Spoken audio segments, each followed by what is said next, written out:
Hello, this is Ryan McDonald at Shea Digital, and this is digital marketing tip number 21, how to add tracking scripts to your WordPress website. All right, and if you're not familiar with what tracking scripts are, generally that is, Facebook, the Facebook pixel, Google AdWords pixel, Google Analytics.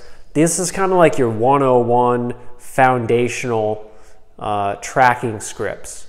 It allows you to create custom audiences, analyze your website traffic, retarget people, measure conversions, things like that. So this is really a foundational level for all digital marketing. And WordPress being so popular, I figured I should do a video specifically for WordPress. And if you have some other, Shopify is popular as well. I'll probably do one for Shopify. Magento is pretty popular. But WordPress is, I think it's something crazy, like 1 out of every 3 sites on the internet is built with WordPress. So I thought it makes sense to do this content on how to add tracking scripts for WordPress websites. So, and it's the same process relatively, whether across tracking pixels. So it doesn't matter if we're talking Facebook pixel, if we're talking a Taboola pixel, if we're talking a Pinterest. All of these different ad platforms have their own pixels, have their own tracking scripts. And tracking script is probably a more accurate way of phrasing it. But the main thing you'll want to notice is whether you're supposed to put it in the header or in the body, right? And it'll tell you, all these tracking scripts have implementation instructions telling you where to paste this code. But regardless of what it is, this method will work for that if you have a WordPress website. So the one caveat is check to see if it goes in the header tag or in a body tag. All right. So let's say that you're adding your Facebook pixel to your WordPress website. So you go into your Facebook Business Manager, you go to Pixels, and you create a new one. And it does this little magic, and boom, up springs the JavaScript for the tracking pixel. You take that piece of JavaScript, you copy it, you paste it, and then here's where you go within your WordPress website. All right, I'm going to have this in the description, and I'll probably have a blog post for this video as well that I'll link to that. But if you forget the steps, just look in the description. They're there. All right, so you're going to want to go to your backend, your WordPress backend, and you're going to want to go Appearance. So on the left-hand side, drop down Appearance, Editor. Now let me give you a word of caution here. In your editor for your WordPress website, you can do serious damage to your website if you don't know what you're doing. This is where your base code for your theme and for the WordPress website lives. Most people don't go into it because most people choose WordPress because it's user-friendly, they don't have to know code, etc. This is where you have to know code a little bit. Just be able to read it and sort of understand what's going on there.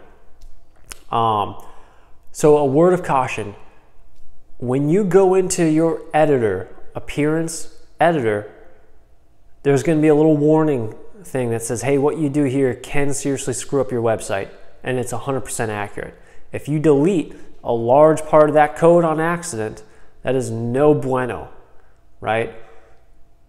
It's no bueno. If you put some code somewhere and it doesn't jive, you got to be able to know how to fix that yourself. Or, you can hire someone, but it's far better just to know yourself, right? So, Appearance Editor, and then you go into the theme header file. So, the main part of the screen will be the actual code base. On the right-hand side is different files, right? And there's one for the footer, there's one for navigation, etc., etc., etc. And you're going to want to go to the one that says theme header. All right, why theme header? Because editing that is going to place this piece of code throughout your website, throughout your, for every page that you create, right? So if you're going to create, like put the Facebook pixel, that pixel goes on every single page of your website, mostly, right? As a general rule of thumb, most people put it on all pages of their website. So you're gonna wanna put it in the theme header file because that's on every single page of your website. All right, so once you click on theme header, the theme header code base will pop up. I want you to find the closing head tag, right? So it's gonna be like a little bracket, like a lesser greater sign, a /, the word head, and a lesser greater sign that closes it out, right? So, and I'll put this in the description, so don't worry about it. Find that and go right above it, and paste that Facebook code into your website, right? And that's going to be the same with a lot of your pixels. That's where the majority of pixels are going to go, right? So if you have to add a Google Remarketing pixel, go right there. Your Google Analytics pixel, probably going right there too. And it's as simple as that. It's not a long process. It's not a hard process. You just have to be careful that when you're inside the editor, that you don't make any unnecessary mistakes, right? And if you have any problems, or you want to get more traffic, exposure, improve your website, you can give Shea Digital a call at 772-497-6077. We specialize in driving traffic to websites and conversion rate optimization. So generating more traffic and then helping that traffic turn into customers at a higher rate than what it normally is. And if you call that number or you go to our website and submit a contact form, you'll get a free custom proposal for your business outlining the steps that we think are in the best interest of growing the company. So if you like this video, subscribe, share, comment. I love seeing new subscribers. And until then, thank you for watching. This has been Ryan McDonald with Shea Digital. Have a good one.